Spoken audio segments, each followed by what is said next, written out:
Good stuff, isn't it, Bob? Not the popcorn, Bob. The information on leadership. Want to learn about another leadership style? Okay then, here we go.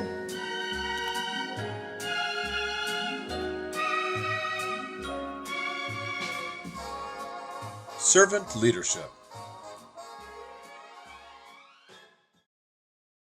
Robert K. Greenleaf coined the term servant leadership in 1970. A longtime employee at AT&T, Greenleaf saw what he considered to be a gap in business leadership. He had read Hermann Hesse's novel The Journey to the East and was inspired by the story. In the story, a group of people band together to go on an exploration. They are led by a servant guide. When this guide leaves the group, the entire journey falls apart. Greenleaf was struck by how, in this case, the servant was the most important member of the exploration party. He wanted to work on a system in which the leader of an organization had the same servant's heart. In Greenleaf's idea of servant leadership, the leader is a servant first. Leadership, then, is a natural growth of the leader's desire to serve. The only way that they can serve properly is to lead. The servant leader makes a conscious choice and a total commitment to lead. And not just to lead, the idea is to help others to grow and to empower them. The focus of the leader is on the people that they are leading. That becomes the center of their task, the center of their focus. Robert Greenleaf's work in servant leadership is continued on today through several theorists. Many of these theorists work at the Greenleaf Center for Servant Leadership. Now, a lot of this research takes the form of either concepts of servant leadership or characteristics of servant leaders. It's important to look at these because they directly address where servant leadership stands on the task-relationship orientation. For example, Larry Spears generated these 10 concepts of servant leadership. The first of these is listening. And this isn't just being in the same room when someone else is talking. Spears is speaking of active listening, really listening to what the person is saying, prompting them with questions, and being part of a conversation. And not just listening and understanding, but developing empathy for the people that you lead.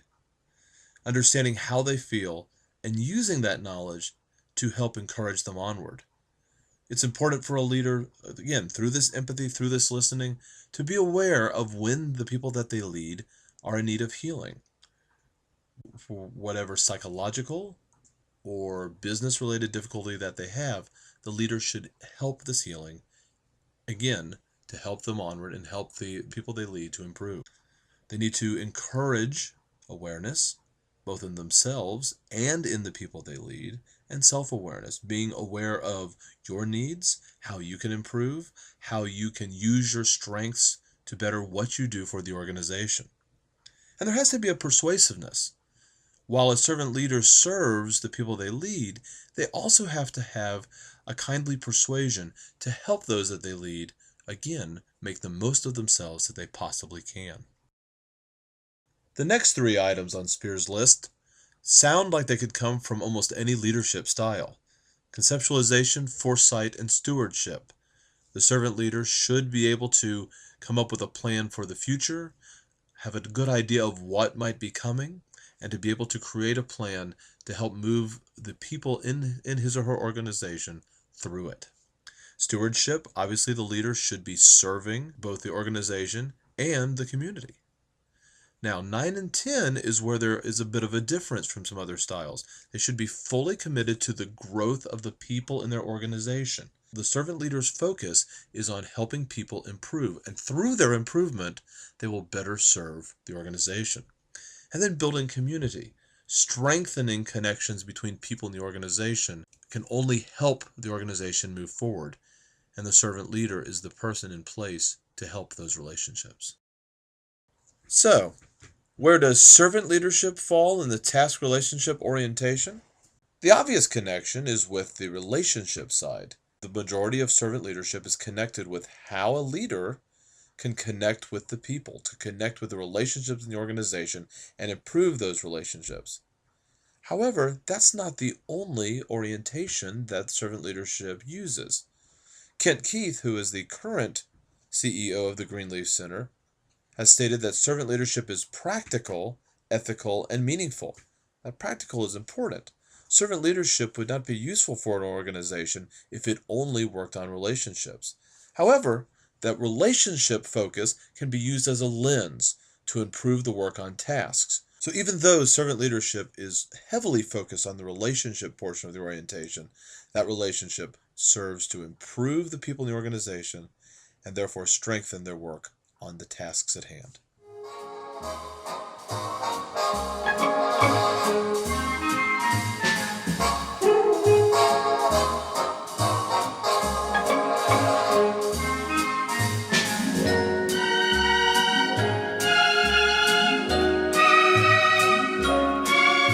Adaptive leadership is a relationship-based approach developed in response to the changing landscape of how systems and organizations function. Adaptive leadership, by definition, informs the discussion about the contrast between task orientation and relationship orientation by describing two very different types of problems: technical problems and adaptive challenges. To distinguish between technical problems and adaptive challenges, you must take into account the clarity of the problem, the clarity of the solution, and where the responsibility for solving the problem lies.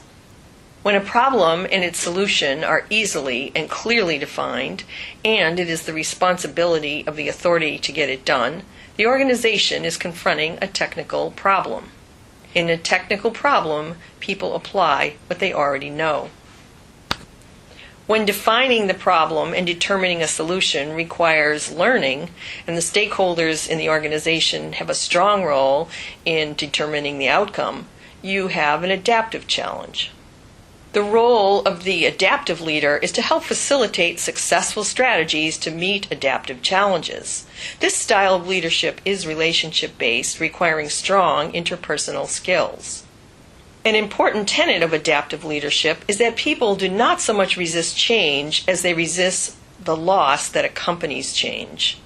People become especially resistant when they believe that they have sustained an unfair degree of loss compared to others in the organization. The adaptive leader must help the stakeholders in the organization contend with the inevitable disequilibrium brought about by any significant change. Making use of Vygotsky's concept of the zone of proximal development, the adaptive leader employs a productive zone of disequilibrium, or PZD, to propel the organization into a state of change. Heifetz uses the analogy of a pressure cooker to explain this. Too much disequilibrium and the change explodes. Too little and the change doesn't cook.